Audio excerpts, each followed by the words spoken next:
आज हमारा चौथा चैप्टर स्टार्ट हो रहा है, स्ट्रक्चर ऑफ एटम या परमाणु की संरचना। तो परमाणु इससे पहले हम जान ही चुके हैं परमाणु क्या होता है। परमाणु हम जान ही चुके हैं क्या होता है, उसमें पूरा डिटेल में बताया गया था। मैटर क्या होता है, उसका क्लासिफिकेशन फिजिकल और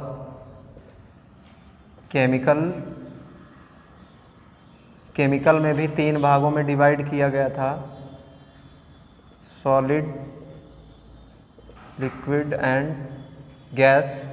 इसमें भी डिवाइड किया गया था प्योर, मिक्स। प्योर को 2 भागों में बांटा गया था, एलिमेंट एंड कंपाउंड। इसको भी 2 भागों में बांटा गया था, हेट्रोजेनस और होमोजेनस और हेट्रोजेनस। इसमें 2 भाग मेटल और नॉन मेटल, इसके भी 2 भाग, ऑर्गेनिक, इनऑर्गेनिक। तो इसमें बताया गया था कि पदार्थ जो होता है किससे मिलकर के बना होता है, परमाणुओं से। तो परमाणु क्या होता है, इससे पहले बताया गया, किसी पदार्थ का वह छोटा से छोटा कण, किसी पदार्थ का वह छोटा से छोटा कण जो स्वतंत्र अवस्था में नहीं रह सकता लेकिन रासायनिक अभिक्रिया में भाग लेता है, वो परमाणु कहलाता है। और परमाणु जो होता है वो इतना छोटा होता है कि वो अविभाज्य कण, इससे पहले अविभाज्य कण माना जाता था लेकिन वो अविभाज्य कण है नहीं, इसको भी तोड़ा जा सकता है। तो और उसके बाद हम लोगों ने पढ़ा था अणु क्या होता है। तो अणु पदार्थ का वह छोटा से छोटा कण होता है जो स्वतंत्र अवस्था में तो रह सकता है लेकिन रासायनिक अभिक्रिया में भाग नहीं लेता, या 2 या 2 से अधिक परमाणुओं के मिलने से अणु बनता है। तो यहाँ पे अब हमें इसी परमाणु की संरचना के बारे में पढ़नी है। तो इससे पहले साइंटिस्ट आए थे,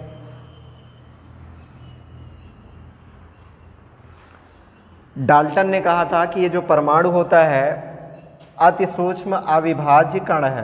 तो इस बेस पर उन्होंने अपना एक मॉडल भी प्रस्तुत किया था जिसको हम आगे पढ़ेंगे। फिर उसमें संशोधन हुआ कि ये जो डाल्टन साहब ने कहा था कि परमाणु जो होता है वो अत्यंत सूक्ष्म अविभाज्य कण है। तो वो सूक्ष्म तो है लेकिन अविभाज्य नहीं है, वो विभाज्य है। परमाणु जो है वो विभाज्य है और इसको जब तोड़ा गया तो इसके 3 मूल कण निकले हैं, जिसका PDF गया भी होगा। इसके 3 मूल कण निकले हैं। एक होता है इलेक्ट्रॉन, एक प्रोटॉन और तीसरा न्यूट्रॉन।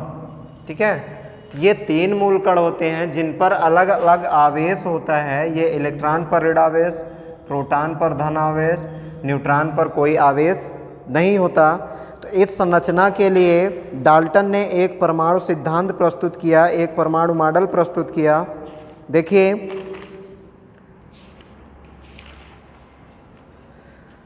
डाल्टन ने कहा था कि इनका जो परमाणु मॉडल है, पहला नंबर है कि द्रव्य अति सूक्ष्म अविभाज्य कणों से बना है जिसे परमाणु कहते हैं। तो पहला नंबर उन्होंने क्या कहा कि द्रव्य जो होता है अति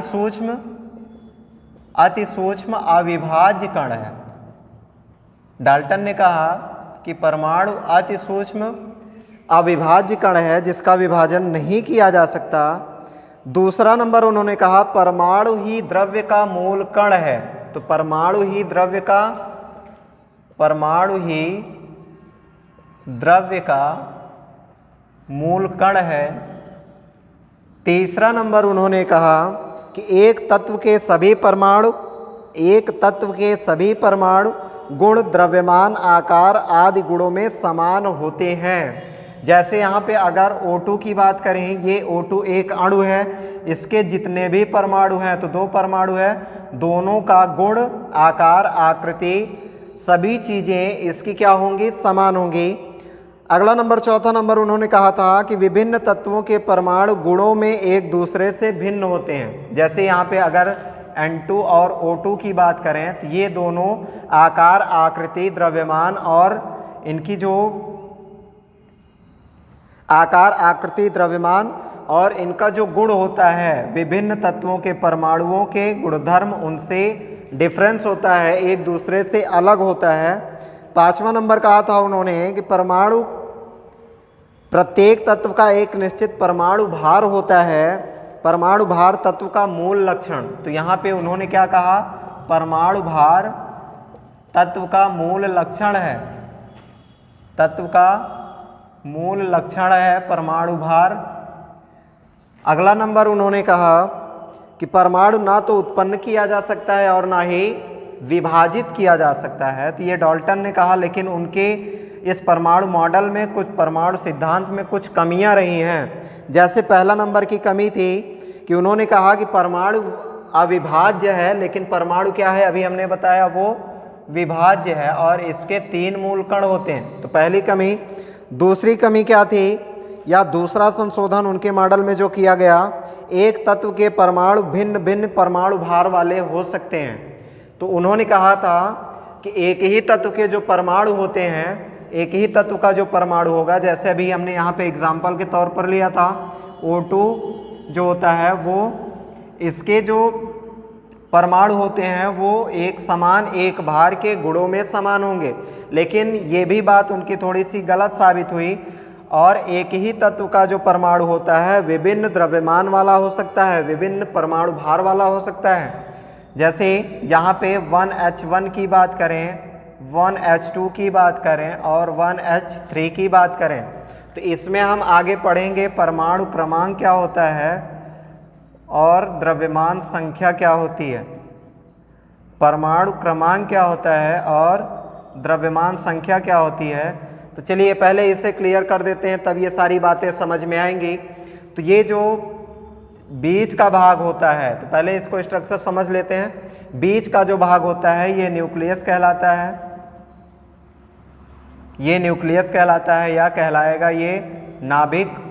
और नाभिक में प्रोटॉन और न्यूट्रॉन होते हैं। इलेक्ट्रॉन कभी भी नाभिक में नहीं होता, वो नाभिक के चारों ओर एक निश्चित कक्षा में चक्कर लगाता रहता है।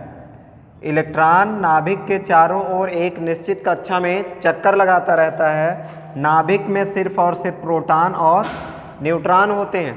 ठीक है, अब देखिए यहाँ पे, अब परमाणु क्रमांक क्या होता है, किसी तत्व के नाभिक में उपस्थित प्रोटॉनों की संख्या, किसी तत्व के नाभिक में उपस्थित प्रोटॉनों की संख्या परमाणु क्रमांक कहलाती है। जैसे किसी तत्व के परमाणु के नाभिक में 4 प्रोटॉन हैं, 10 प्रोटॉन हैं, 20 प्रोटॉन हैं, जितने भी प्रोटॉन हैं, इन प्रोटॉनों की संख्या ही क्या कहलाएगी, परमाणु क्रमांक। तो प्रोटॉनों की संख्या क्या कहलाएगी, परमाणु क्रमांक। तो द्रव्यमान संख्या क्या होती है, किसी तत्व के परमाणु के नाभिक में उपस्थित प्रोटॉनों तथा न्यूट्रॉनों की संख्या का योग।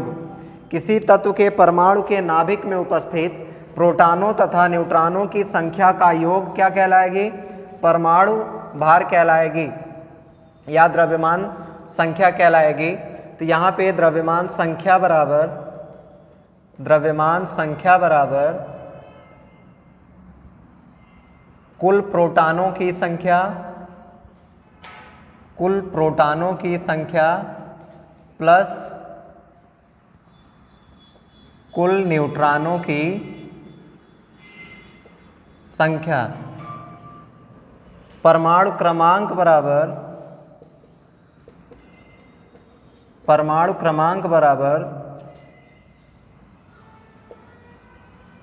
नाभिक में उपस्थित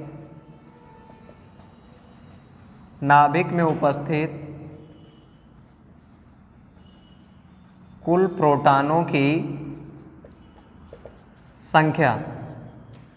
तो डाल्टन ने कहा था कि एक ही तत्व के जो परमाणु होंगे, कई अगर परमाणु हैं तो सबका द्रव्यमान एक जैसा होगा, लेकिन यहाँ पे हाइड्रोजन की बात करें तो ये इसका एक ही तत्व के ये परमाणु हैं और तीनों जो हैं इनका भार जो है अलग अलग। परमाणु क्रमांक ये नीचे की संख्या प्रदर्शित कर रहा है और परमाणु भार, ये ऊपर की संख्या द्रव्यमान संख्या प्रदर्शित कर रहा है। डाल्टन ने कहा कि एक ही तत्व का अगर विभिन्न परमाणु है तो वो परमाणु भार में, गुण में, नेचर में, सब में समान होंगे, लेकिन यहाँ पे उनका परमाणु भार अलग अलग है, इनका परमाणु भार अलग, इसका 1, ये 2 और ये 3। दूसरा संशोधन हुआ। तीसरा संशोधन, भिन्न भिन्न तत्वों के परमाणु भार समान हो सकते हैं। उन्होंने कहा था कि भिन्न भिन्न तत्वों के परमाणु भार भिन्न भिन्न होंगे। उन्होंने कहा, डाल्टन ने कहा कि भिन्न भिन्न तत्वों के परमाणु भार भिन्न भिन्न होंगे, लेकिन यहाँ पे विश्लेषण से पाया गया कि भिन्न भिन्न तत्वों के परमाणु भार समान हो सकते हैं। जैसे यहाँ पे आर्गन है, पोटेशियम है, कैल्शियम है। यहाँ पे एक एग्जाम्पल और ले रहे हैं, आर्गन है, पोटेशियम है और कैल्शियम है। इसका परमाणु क्रमांक 18, इसका 19, इसका 20, लेकिन इन तीनों का जो द्रव्यमान संख्या है, परमाणु भार है, वो 40 है। ये विभिन्न प्रकार के तत्व के परमाणु हुए। ये आर्गन है, पोटेशियम है, कैल्शियम है। तो डाल्टन ने कहा था कि विभिन्न तत्वों के परमाणुओं का परमाणु भार भिन्न भिन्न होगा। अलग अलग तत्व के परमाणु हैं तो उनका भार भी क्या होगा, अलग अलग होगा। लेकिन यहाँ पे ये अलग अलग तत्व के परमाणु हैं लेकिन उनका परमाणु भार समान है। और अगला संशोधन इसमें हुआ था, तत्व का मूल लक्षण उसका परमाणु क्रमांक होता है, ना कि परमाणु भार। डाल्टन ने कहा था कि तत्व का जो मूल लक्षण होगा वो परमाणु भार होगा, लेकिन यहाँ पे जो कहा गया संशोधन करने के बाद, वो तत्व का मूल लक्षण परमाणु भार नहीं बल्कि परमाणु क्रमांक होता है। ठीक है, तो अब देखिए यहाँ पे डाल्टन ने एक मॉडल प्रस्तुत किया जिसे डाल्टन का परमाणु मॉडल कहते हैं, और डाल्टन के परमाणु मॉडल में कुछ संशोधन थे, उस संशोधन को भी हमने देख लिया। अब देखिए यहाँ पे हम चर्चा करेंगे कि ये जो परमाणु होता है इस पर आवेश कौन सा होता है, जिसे हम पिछली कक्षा में चर्चा इसके बारे में कर चुके हैं। वैसे डिफ़ॉल्ट रूप से ये जो परमाणु होता है वो उदासीन होता है, न्यूट्रल होता है, इस पर कोई आवेश नहीं होता। क्यों आवेश नहीं होता? जितने प्रोटॉन नाभिक में होते हैं उतने ही इलेक्ट्रॉन नाभिक के चारों ओर चक्कर लगाते हैं। तो ये प्लस और ये माइनस दोनों जब इक्वल होंगे, proton is equal two electron, तो ऐसी कंडीशन में जो परमाणु होगा वो उदासीन होगा। जब प्रोटॉन और इलेक्ट्रॉन बराबर होंगे तो परमाणु जो होगा उदासीन होगा, लेकिन नाभिक हमेशा क्या होगा? नाभिक हमेशा धनावेशित होगा। नाभिक हमेशा धनावेशित होता है। क्यों धनावेशित होता है? क्योंकि नाभिक में कौन सा मूल कण है? न्यूट्रॉन और प्रोटॉन। न्यूट्रॉन पर कोई आवेश ही नहीं है, प्रोटॉन पर धनावेश है, तो इसलिए नाभिक हमेशा धनावेशित होता है। तो देखिए अब यहाँ पे परमाणु कब ऋणावेशित होगा? जब प्रोटॉन की संख्या कम, जब प्रोटॉन की संख्या कम, इलेक्ट्रॉन की संख्या ज़्यादा, तो परमाणु जो होगा वो ऋणावेशित होगा। जब प्रोटॉन की संख्या कम, इलेक्ट्रॉन की संख्या ज़्यादा, तो परमाणु जो होगा वो ऋणावेशित होगा। लेकिन अब भी नाभिक क्या रहेगा? धनावेशित ही रहेगा। चाहे इलेक्ट्रॉन घटे या बढ़े, कितना भी इलेक्ट्रॉन घट बढ़ जाए, लेकिन नाभिक का आवेश कभी बदलने वाला नहीं है। देखिए जब प्रोटॉन कम हो, इलेक्ट्रॉन ज़्यादा हो, तो ये जो परमाणु होगा वो ऋणावेशित होगा, और जब प्रोटॉन ज़्यादा हो, इलेक्ट्रॉन कम हो, तो ये जो परमाणु होगा वो धनावेशित होगा। जब प्रोटॉन की संख्या इलेक्ट्रॉन की संख्या से कम हो, जब प्रोटॉन की संख्या इलेक्ट्रॉन की संख्या से कम हो तो परमाणु ऋणावेशित होगा। जब प्रोटॉन की संख्या इलेक्ट्रॉन की संख्या से ज़्यादा हो तो वो धनावेशित होगा। तो सीधा कहने का मतलब यहाँ पे है कि परमाणु का जो आवेश है वो डिपेंड करता है इलेक्ट्रॉनों की संख्या पर। परमाणु का जो आवेश होगा वो डिपेंड करता है इलेक्ट्रॉनों की संख्या पर।